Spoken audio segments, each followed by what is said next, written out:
सुप्रभातम। नवीन Rajasthan senior secondary school की online शिक्षण कक्षाओं में आप सभी 8th क्लास के विद्यार्थियों का हार्दिक स्वागत है। आज हम कक्षा 8th में चैप्टर 1 का लेक्चर 2 पढ़ेंगे, जिसमें लेक्चर 1 अपन ने पढ़ लिया पहले। उसमें आपको 2 पद्य और तीसरे पद्य का पदच्छेद और उसका भाव समझाया था। अब उसका आपको जो होमवर्क दिया गया था लेक्चर 1 में कि दोनों पद्यों का आपको हिंदी भावार्थ और शब्दार्थ याद करने, आप सभी विद्यार्थियों ने शायद काम पूरा कर लिया होगा। और अगर बाय द वे अगर किसी ने नहीं किया है गलती से, तो वो गलती नहीं करे, इसको बहुत ही सीरियसली ले शिक्षण को और अपना होमवर्क पूरा करें नोटबुक में। अब हम आगे की कड़ी में पद्य 3 का अन्वय करेंगे। पदच्छेद पिछले वाले लेक्चर में आपको दे दिया गया था।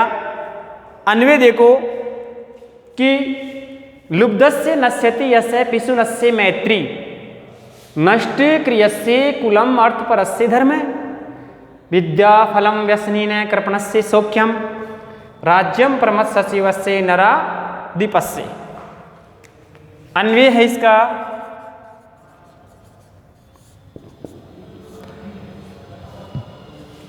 कि अस्मिन् संसारे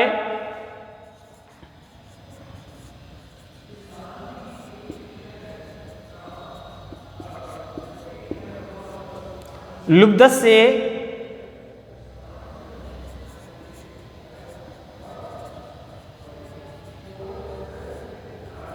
यस्य नश्यति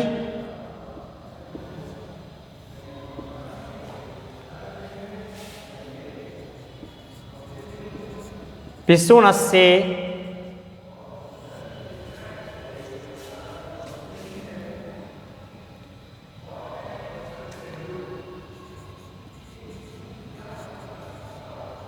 मैत्री च नश्यति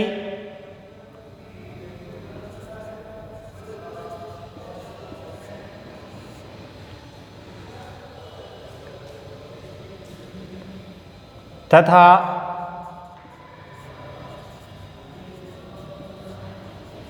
अक्रियशीलस्य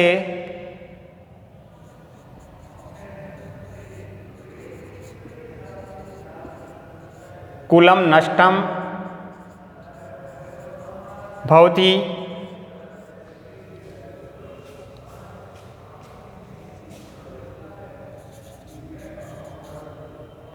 अर्थपरस्य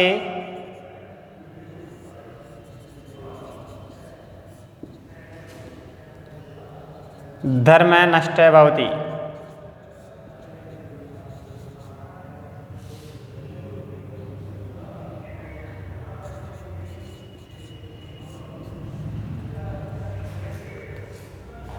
व्यसनीन से विद्याफलम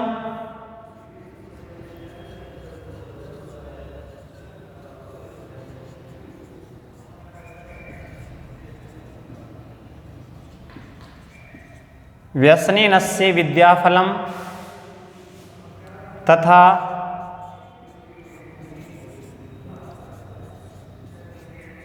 कर्पणस्य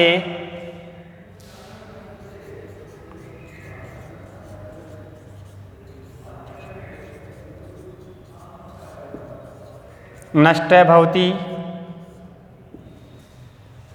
तथैव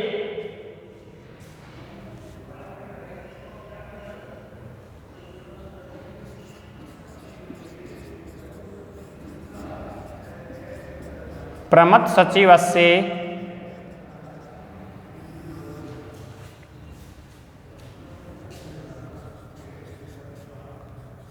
नराधिपस्य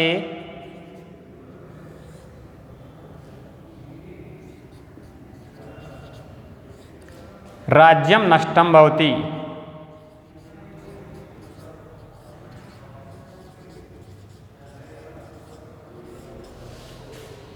प्रमथ सचिवस्य नराधिपस्य राज्यम नष्टम भवति। अब देखो ये अन्वय है, आपके सामने अन्वय किया गया कि अस्मिन् संसारे लुब्धस्य यस्य नश्यति। पिशुनस्य मैत्री च नश्यति तथा अक्रियस्य कुलं नष्टः भवति। अर्थपरस्य धर्मः नष्टः भवति और व्यसनीनस्य विद्याफलं तथा कृपणस्य च सौख्यं नष्टः भवति। तथैव प्रमथ सचिवस्य नराधिपस्य राज्यं नष्टं भवति। आप भाव समझ गए होंगे इंग्लिश से। इसमें अभी आपको पहले भी बताया था पहले वाले लेक्चर में कि कर्मों के अनुसार व्यक्ति को फल मिलता है। जो इसमें स्पष्ट किया गया है कि अस्मिन् संसारे, देखो इस पद्य में कवि क्या महिमा क्या वर्णन करते हुए कह रहा है कि अस्मिन् संसारे यानी इस संसार में, यानी ये भूलोक है, इस भूलोक में लुब्धस्य यस्य नश्यति, जो लालच करता है लोभी व्यक्ति का, अर्थात लालची, लुब्धस्य यानी लालची, हर चीज में लालच करे, उस ऐसे लालची व्यक्ति का यश यानी कीर्ति नश्यति नष्ट हो जाती है। इस संसार में, इस भूलोक में लोभी व्यक्ति का यश नष्ट हो जाता है। यश यानी कीर्ति, मान, सम्मान। पिशुनस्य मैत्री च नश्यति, दुष्ट व्यक्ति की मित्रता नष्ट हो जाती है। दुष्ट व्यक्ति के साथ कोई मित्रता नहीं करेगा, और कोई मित्रता नहीं करता उसके साथ मित्र नहीं, उसके मित्र नहीं होंगे तो उसकी मित्रता नष्ट हो जाती है। तो पिशुन यानी दुष्ट या दुर्जन, जिसको बोलते हैं दुर्जन भी कह सकते हैं, दुर्जन या दुष्ट व्यक्ति की मित्रता नष्ट हो जाती है। दुष्ट और दुर्जन के साथ कोई मित्रता नहीं करता है तो उसकी मित्रता नष्ट हो जाती है। तथा अक्रियस्य कुलम नष्टः भवति। अक्रियस्य, क्रियस्य मतलब कार्यशील, यानी जो व्यक्ति कार्य करता रहे, अपने कर्म करता रहे, जीवन में अपने कार्यों के कर्मों को करता रहे, और अक्रियस्य यानी जो कर्मशील नहीं हो, जो कार्य नहीं करे, कर्मशील नहीं हो, ऐसे व्यक्ति का कुलम यानी वंश ही नष्ट भवति, नष्ट हो जाता है, अर्थात वंश ही नष्ट हो जाता है। बुरे कर्मों वाले व्यक्ति का या बुरे कार्य करने वाले व्यक्ति का वंश ही नष्ट हो जाता है। उसी प्रकार अर्थपरस्य धर्मे नष्टे भवति, पराये धन पर आश्रित रहने वाले व्यक्ति का धर्म ही नष्ट हो जाता है। दूसरों के धन पर आश्रित रहने वाले व्यक्ति का धर्म ही नष्ट हो जाता है। व्यसनीनस्य विद्याफलम, और बुरी आदत वाले व्यक्ति के विद्या का फल प्राप्त नहीं होता है। अगर उसके अंदर जो ज्ञान भी है, जो उसने विद्या प्राप्त करी, उसका फल प्राप्त किया, वो भी नष्ट हो जाता है। व्यसनी यानी बुरी आदत वाले को जो विद्या प्राप्ति का फल है वो भी नष्ट हो जाता है। तथा कृपणस्य च सौख्यम, व्यक्ति का, कंजूस व्यक्ति का जीवन में सुख नष्ट हो जाता है, अर्थात कंजूस व्यक्ति को जीवन में सुख नहीं मिलता है। तथे वैसे ही प्रमथ सचिवस्य, प्रमथ शब्द का मतलब होता है आलसी, चुगलखोर, आलसी या चुगलखोर वाले नराधिपस्य, राजा का राज्यम नष्टम भवति, राज्य ही नष्ट हो जाता है। जिस राजा के राज्य में उसके मंत्री ही, स्वामी भक्त मंत्री ही आपस में चुगलखोर हो जाएं तो उस राजा का विनाश निश्चित होता है। आया समझ में? अब देखो दोबारा फिर से मैं समझा रहा हूं आपको, ध्यान से समझिए प्यारे बच्चों। अस्मिन् संसारे लुब्धस्य यस्य नश्यति, इस संसार में लोभी व्यक्ति का यश यानी कीर्ति नष्ट हो जाती है। पिशुनस्य मैत्री च, दुर्जन या दुष्ट व्यक्ति की मित्रता नष्ट हो जाती है। तथा अक्रियस्य कुलम नष्टम भवति, कर्मण्यहीन अर्थात बुरे कर्म वाले व्यक्ति का कुल ही नष्ट हो जाता है, वंश ही नष्ट हो जाता है। अर्थ परस्य धर्म नष्ट है भवति, पराये धन पर आश्रित रहने वाले व्यक्ति का धर्म ही नष्ट हो जाता है। व्यसनी नस्य विद्याफलम, और बुरी आदतों या बुरे कर्मों वाले व्यक्ति का विद्या का फल नष्ट हो जाता है। कृपणस्य सौख्यम नष्ट भवति, कंजूस व्यक्ति का जीवन में सुख नष्ट हो जाता है, अर्थात उसको सुख नहीं मिलता है। वैसे ही प्रमथ सचिवस्य, चुगलखोर या आलसी मंत्री वाले राजा का राज्य ही, अर्थात उस राजा का संपूर्ण राज्य ही नष्ट हो जाता है। स्पष्ट हम। इसके बाद अपना आता है चौथा श्लोक। चौथा देखो, पीत्वा रसम तु कटुकम, पीत्वा रसम तु कटुकम,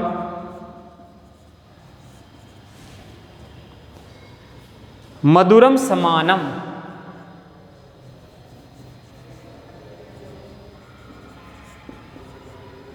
मधुरम समानम,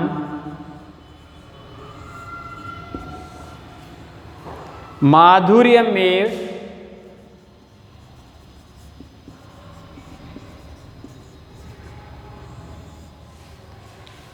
जनयेन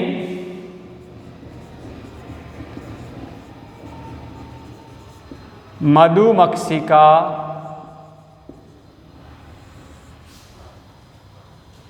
असौ।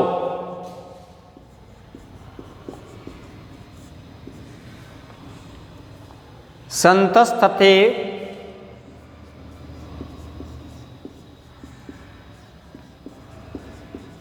संतस्तथैव समसज्जनानां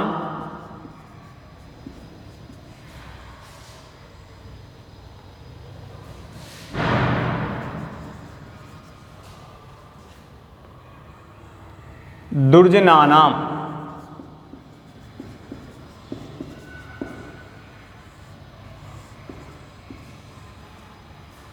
श्रुत्वा वचः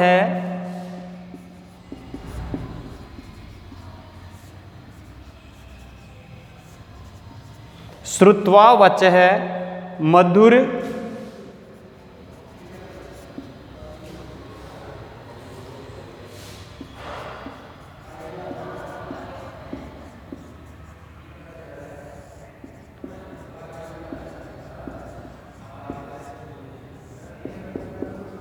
सुक्त रसम सृजंती। ये देखो पद्य 4 देखिए श्लोक कि पीत्वा रसम तु कटुकम मधुरम समानम माधुर्यमेव जनयेन मधुमक्षिकासौ संतस्तथैव समसज्जन दुर्जनानां श्रुत्वा वचः मधुर सुक्त रसम सृजंती। यानी इस चौथा जो पद्य है, चौथा जो श्लोक है, इसमें लेखक या कवि जो है वो ये कहना चाह रहा है कि जिस प्रकार मधुमक्खियां जो है फूलों से कड़वे रस को ग्रहण करती है। भाई मधुमक्खी फूलों में बैठती है और वहां से वो फूलों से कड़वे, अब फूल में जो वृक्ष के अगर डाले तो कड़वाई तो होगा, उसमें से कड़वे रस को ग्रहण करती है और कड़वे रस को ग्रहण करके एक मीठे शहद रूपी रस में परिवर्तित कर देती है। उसी प्रकार सज्जन जो है वो दुर्जनों के साथ संगति करके भी उनमें जो दुर्गुण होते हैं, उनमें जो बुराइयां होती है, उन बुराइयों को, उनके कड़वे वचनों को सुनकर भी मधुर यानी उस शहद के समान मीठे वचनों में परिवर्तित कर देते हैं, अर्थात उन कड़वे वचनों को भी मीठे बना देते हैं। समझ गए? ये इस पद्य का भाव है। अब अपन पहले पदच्छेद करते हैं, फिर हिंदी भावार्थ में आप ढंग से समझना और अच्छी तरह से समझ में आ जाएगा कि पीत्वा रसम तु कटुकम मधुरम समानम। पहले वाले पंक्ति में देखो सभी अलग है। माधुर्यमेव जनयेत मधुमक्षिका असौ, जनयेत धन मधु मक्षिकासौ, मक्षिका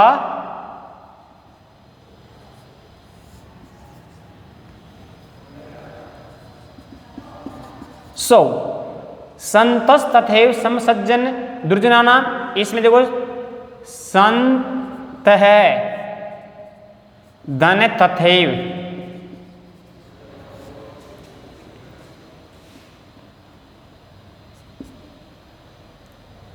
इसमें व्यंजन संधि है और इसमें सत्व विसर्ग संधि है।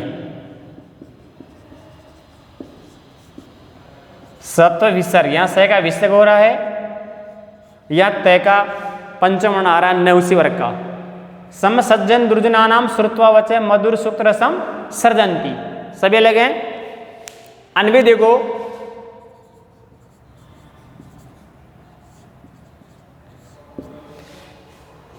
कि पीत्वा रसम तु कटुकम मधुरम समानम माधुर्य में जनित मधुमक्षिका सौ, कि असौ मधुमक्षिका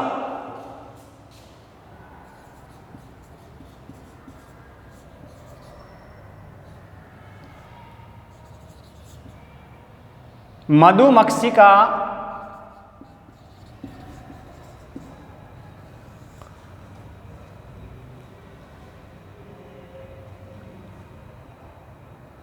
कटुकम रसम पीत्वा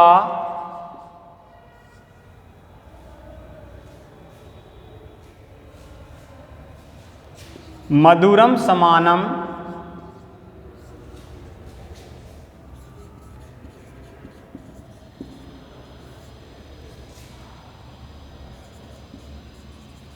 माधुर्य में जनयेत तथैव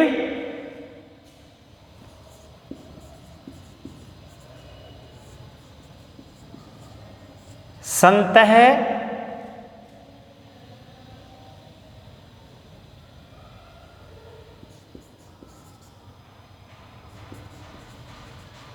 समसज्जन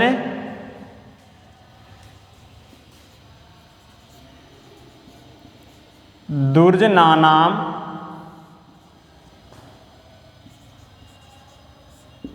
वचः श्रुत्वा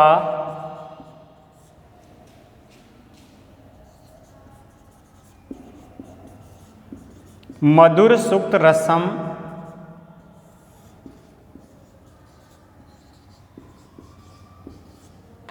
सृजन्ति। कि असौ मधुमक्षिका कटुकम रसम पीत्वा मधुरम समानम माधुर्यमेव जनयेत तथैव सन्तः समसज्जन दुर्जनानाम वचः श्रुत्वा मधुर सुक्त रसम सृजन्ति। मधुर सुक्त रसम सृजन्ति। भावार्थ देखो कि असौ मधुमक्षिका, यानी जिस प्रकार से असौ यानी यह मधुमक्षिका मधुमक्खी, अर्थात इस भूलोक पर इस संसार में जिस प्रकार से एक मधुमक्खी कटुकम रसम पीत्वा कड़वे रस को पी करके मधुरम समानम मधुर शहद के मीठे शहद के समान माधुर्य में जनयति मधुरता में परिवर्तित कर देती है, अर्थात उसमें मीठापन ला देती है। तथे वैसे ही संत संत यानी सज्जन लोग समसज्जन दुर्जनानाम अपने समान सज्जनों के समान दुर्जनानाम वचः श्रुत्वा उन दुर्जनों के वचनों को भी सुनकर के मधुर सुक्त रसम सृजन्ति उस मीठे शहद के समान मधुरता में, अर्थात उनके वचनों में भी वो कड़वे वचनों में भी वो मधुरता ला देते हैं, अर्थात उन कड़वे वचनों को भी वो मधुर बना देते हैं। आया समझ में? फिर देखिए दोबारा कि असो मधुमक्षिका कटुकम रसम पीत्वा, यानी कवि या लेखक इसमें कह रहा है कि जो जिस प्रकार एक मधुमक्खी कटुकम रसम पीत्वा एक कड़वे रस को पीकर के ग्रहण करके भी मधुरम समानम एक मीठे रस के समान माधुर्य में जनयेत शहद में बदल देती है, मीठे शहद में परिवर्तित कर देती है। तथे वैसे ही संत यानी सज्जन लोग समसज्जन अपने समान सज्जनों के दुर्जनानाम वचः श्रुत्वा दुर्जनों के वचनों को सुनकर के उन दुर्जनों के कड़वे वचनों को भी सुनकर के मधुर सुक्त रसम सृजन्ति मधुर सुक्त रसम सृजन्ति एक मीठे रस के समान सृजन्ति यानी पैदा कर देते हैं, अर्थात उन कड़वे वचनों को भी वो मीठा बना देते हैं। स्पष्ट हम? इसके बाद देखो आगे आता है पांचवा। तो आज इन दोनों श्लोकों को देखो अभी नोटबुक में कर लेना। इसके बाद छठा तो पांचवा श्लोक आपके सामने बता रहा हूं।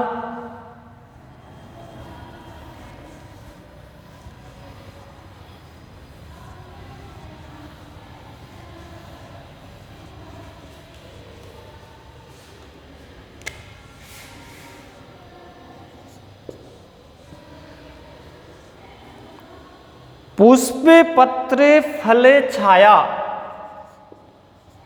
पुष्प पत्र फल छाया,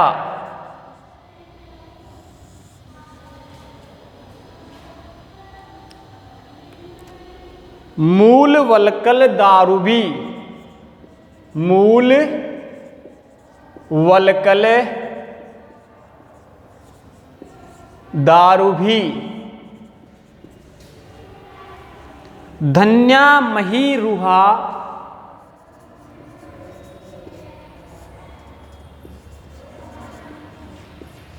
धन्या मही रुहा, येषां विमुखम,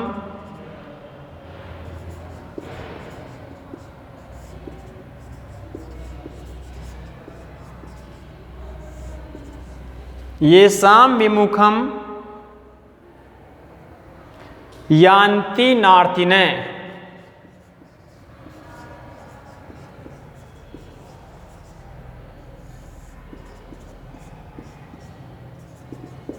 ये देखिए, पुष्प पत्र फल छाया मूल वलकल दारूभी, धन्या मही रुहा, येषां विमुखम यान्ति नार्थिने।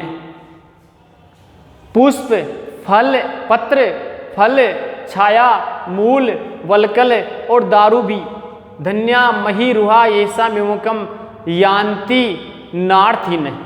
न प्लस अर्थिन, इसमें एक संधि पद है, न धन अर्थिन, जिसमें देखो समान वर्ण है तो ये स्वर संधि है, और स्वर संधि में दीर्घ संधि का भेद है। ये किसका है? दीर्घ, क्योंकि समान वर्ण आ रहे हैं यहाँ, और समान वर्ण आने पर सवर्ण दीर्घ आदेश यहाँ हो रहा है, इसलिए दीर्घ संधि का हो गया।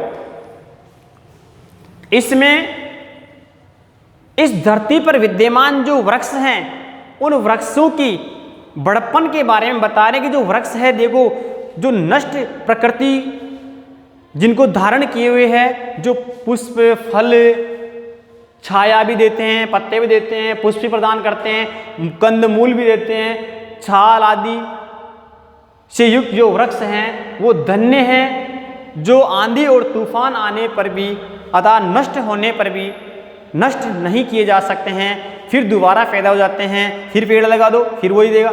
लेकिन अपने को जो नष्ट करता था, जो उनको काटता है, वो उनको कष्ट नहीं देता है, अतः दंड देता है। पेड़ काटते हैं जब नहीं देता ना, उसी प्रकार था जो उसका बुरा भी सोचते हैं तो वो दूसरे का बुरा नहीं करते हैं, फिर भी वो परोपकार के लिए ही दूसरे को फल और छाया, वृक्ष कंद मूल, वृक्ष की छाल, लकड़ियाँ, दारूभी लकड़ियों के द्वारा परोपकार भलाई करते हैं। ऐसे इस धरती पर विद्यमान वो वृक्ष धन्य हैं, जो विमुख होने पर भी नार्थिन है, अर्थात जो नष्ट करने पर भी, अर्थात उनको कष्ट पहुँचाने पर भी वो विमुख नहीं होते हैं। अन्वय है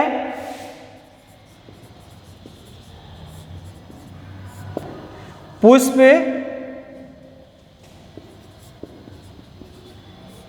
पत्र फल छाया मूल वलकल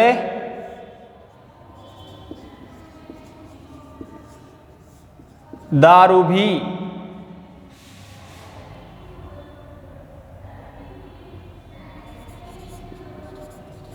युक्त है, मही रुहा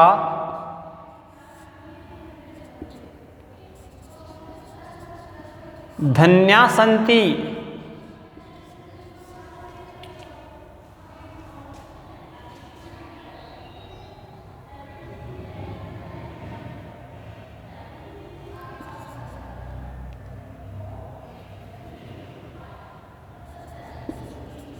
येषाम्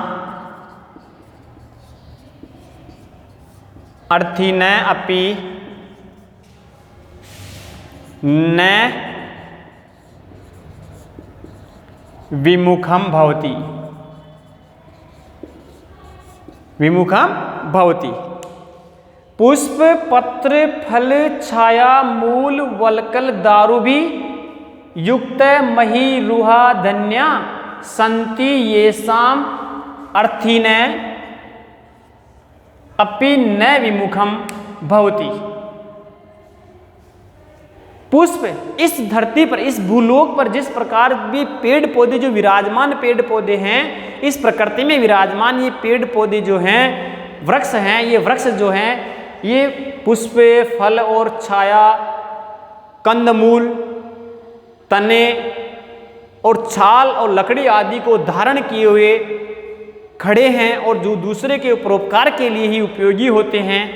ये जो वृक्ष हैं, ये वृक्ष नष्ट करने पर भी, ये सम जिनको अर्थीन नष्ट करते पर भी विमुखम न भवति, ये विमुख नहीं होते हैं, ये अपने कार्य से रुकते नहीं हैं, अर्थात ये विमुख नहीं होते हैं।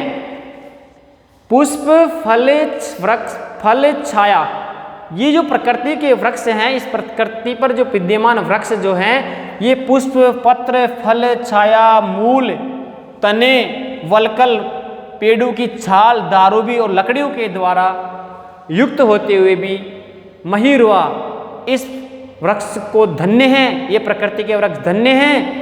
ये साम अर्थीन अपि न विमुखम भवति, जो नष्ट करने पर भी विमुख नहीं होते हैं, अर्थात ये नष्ट अर्थीन नष्ट करने पर भी न विमुख भवति, अपने कार्य से विमुख नहीं होते हैं। आंधी तूफान कोई भी आ जाए फिर भी अपने कार्य से विमुख नहीं होते हैं। कोई नष्ट करे, इनको हानि पहुंचाए तो भी अपने कार्य से विमुख नहीं होते हैं। पुष्प भी मिलता है इनसे, फल भी मिलता है, पत्ते भी मिलते हैं, छाया भी मिलती है, कंदमूल आदि, वृक्ष छाल आदि से दवाई औषधि में, दारू भी लकड़ी में भी प्राप्त होती है। ये प्रकृति के वृक्ष धन्य हैं, अर्थात इस पृथ्वी पर विद्यमान ये प्रकृति के वृक्ष धन्य हैं, जो अर्थीन नष्ट करने पर भी विमुखम न भवति, अपने कार्य से विमुख नहीं होते हैं, अपने कार्य पर निरंतर अग्रसर रहते हैं। चिंतनिया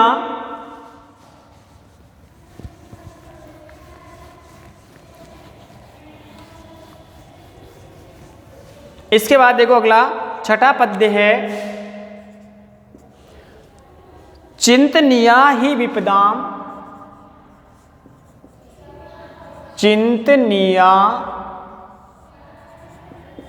ही विपदाम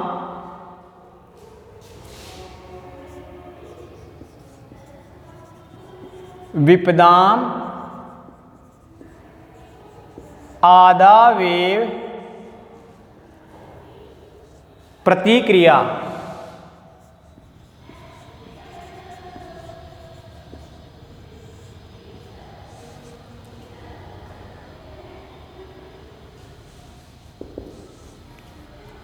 न कूप खननम,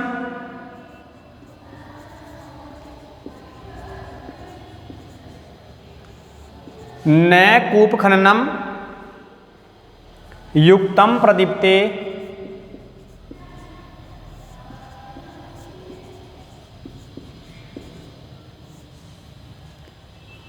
वहिनीना गृहे, वहिनीना गृहे कि चिंतनिया ही विपदाम आदावेव प्रतिक्रिया, चिंतनिया ही विपदाम आदावेव प्रतिक्रिया, न कूप खननम युक्तम प्रदीप्ते वहनीना गृहे। चिंतनिया पदच्छेद करो, ही विपदाम आदा वेव प्रतिक्रिया, न कूप खननम युक्तम प्रदीप्ते वहनीना गृहे।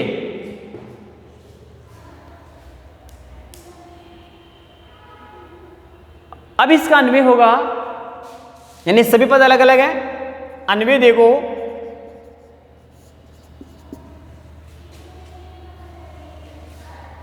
विपदाम आदा ही प्रतिक्रिया ही चिंतनिया, विपदाम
ये देखो अन्वय, विपदाम आदौ एव चिंतनीया ही न प्रतिक्रिया क्रियेत यथा गृहे वहिनीना प्रदीप्ते कूपखंडम युक्तम न भवति। यानी इस पद्य के माध्यम से लेखक ये कह रहा है कि अगर कोई जीवन में विपत्ति भी आती है, कठिनाई भी आती है, तो उस कठिनाई के बारे में हमें सोच विचार करना चाहिए कि भाई इस कठिनाई से कैसे हल निकला जाए, इस कठिनाई को कैसे हल किया जाए, इस परेशानी से कैसे छुटकारा प्राप्त किए। उल्टा उस पर हमें प्रतिक्रिया नहीं करनी चाहिए, उस परेशानी या कठिनाई पर हमें प्रतिक्रिया नहीं देनी चाहिए। हमें उस विपत्ति के बारे में सोचना चाहिए, हल के बारे में सोचना चाहिए। जिस प्रकार घर पर अगर अग्नि लग जाए तो कूप खन्नम युक्तम न भवति, हम कुआं खोद रहे हैं और घर पे अग्नि लग रही है, तो अग्नि को बुझाने के, उस आग बुझाने के हमें पहले ही प्रयास रखने चाहिए, हमें पहले ही साधन हमारे पास होने चाहिए। हम अगर अचानक घर में अग्नि लग रही है और हम उसको बुझाने के लिए, जल के लिए कुआं खोद रहे हैं, तो अनुचित है, वो उचित नहीं है। विपदाम आदौ एव चिंतनीया ही न प्रतिक्रिया, जीवन में विपत्ति आने पर उस पर विचार कर लेना चाहिए, उस पर सोचना चाहिए, घबराना नहीं चाहिए ही निश्चित रूप से न प्रतिक्रिया के, अर्थात उस पर उल्टी प्रतिक्रिया नहीं करनी चाहिए, उलट विचार नहीं करना चाहिए, अर्थात हताश नहीं होना चाहिए। यथा गृहे, जिस प्रकार घर में वहिनीना प्रदीप्ते, अग्नि के लग जाने पर, जिस प्रकार घर पर अचानक अग्नि के लग जाने पर कूप खननम युक्तम न भवति, कुआं खोदना उचित नहीं होता है, उसी प्रकार विपत्ति आने पर हमें उसके बारे में उल्टा प्रतिक्रिया देना, किसी समस्या के आने पर उस पर प्रतिक्रिया करना भी उचित नहीं होता है, उस पर सोच विचार करना ही उचित होता है। जिस प्रकार घर में यथा वहिनीना प्रदीप्ते, जिस प्रकार घर में अग्नि के प्रदीप्त हो जाने पर, अग्नि के जल जाने पर, कूप खन्नम युक्तम न भवति, आग लग जाने पर घर में अगर कुआं खोदे पानी के लिए, तो वो कार्य उचित नहीं होता है, वो सदा अनुचित होता है। ठीक है, ये आपके सामने 6 श्लोकों का करवा दिया, 2 श्लोक पहले करवाए थे, 4 इस लेक्चर में करवा दिए हैं। इनका आपको नोटबुक में हिंदी भावार्थ नोट करना है। अन्वय मैंने करवा दिया, हिंदी अर्थ मैंने समझा दिया अच्छी तरह से 3-3 बार, तो आपको ये भावार्थ अपनी नोटबुक में नोट करना है, होमवर्क में करना है। अभी आपको नोट करवाया जाएगा लास्ट में। अब इसमें देखो, अपन ने पाठ पढ़ा, अब अभ्यास प्रश्न इसमें जो बनते हैं, देखो अभ्यास प्रश्न है कि अपन ने जो लेसन सुभाषितानी नामक पढ़ा, उसमें अब कितने प्रश्न बनते हैं, कैसे बनते हैं, किस प्रकार हमें उन प्रश्नों का आंसर देना चाहिए। तो इसमें देखो अभ्यास प्रश्न देखिए, अभ्यास प्रश्न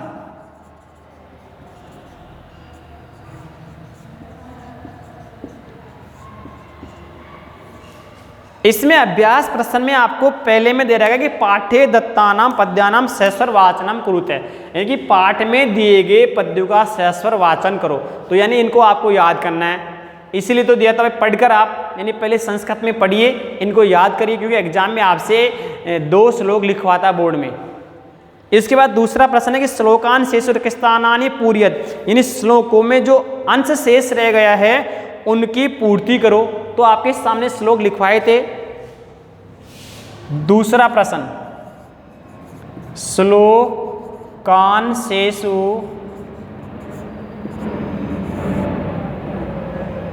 रिक्त स्थानानि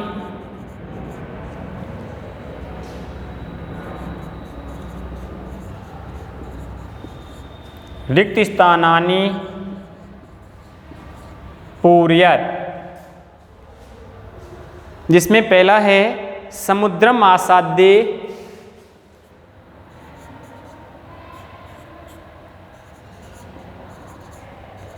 मां साध्ये, और यहां पर इसमें खालिस्तान दे दिया ख, ये क वाला था।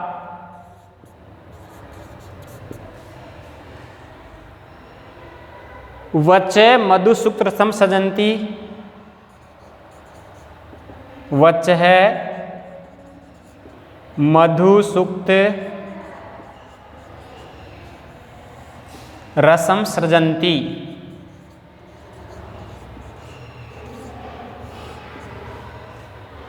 ग है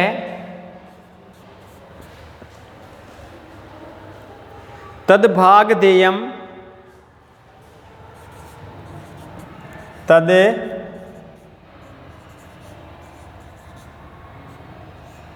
भाग देयम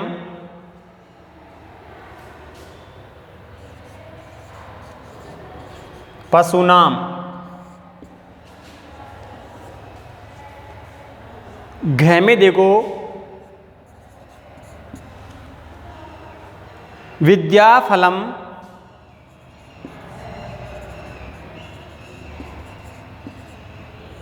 विद्याफलम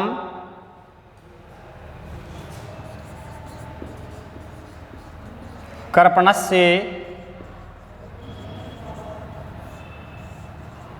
सौख्यम पौरुष चिंतनीया ही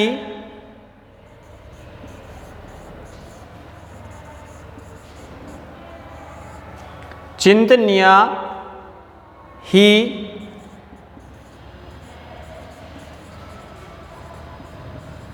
विपदाम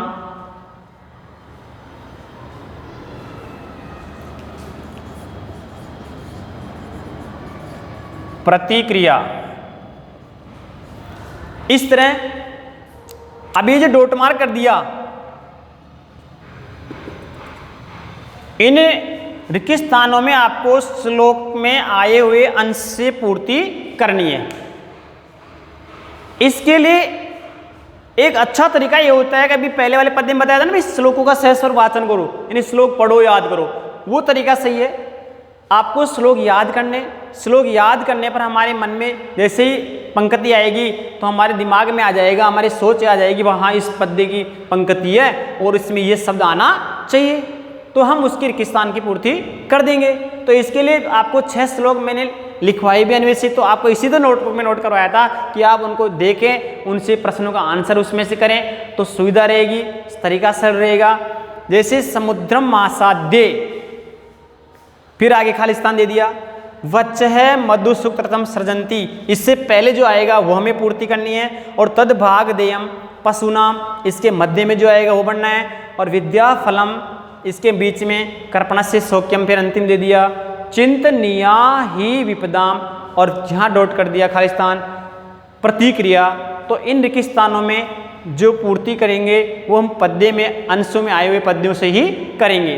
तो ये हम अगले लेक्चर में पढ़ेंगे, इसलिए पहले अपन होमवर्क नोट कर लेते हैं। तो अपनी अपनी नोटबुक निकालिए और उसमें नोट करिए घर कार्य में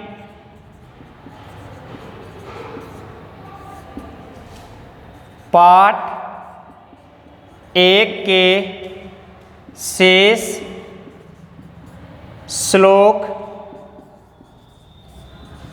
3 से 6 तक का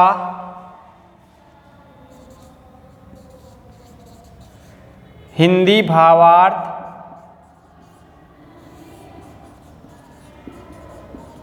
सप्रसंग करो व याद करो।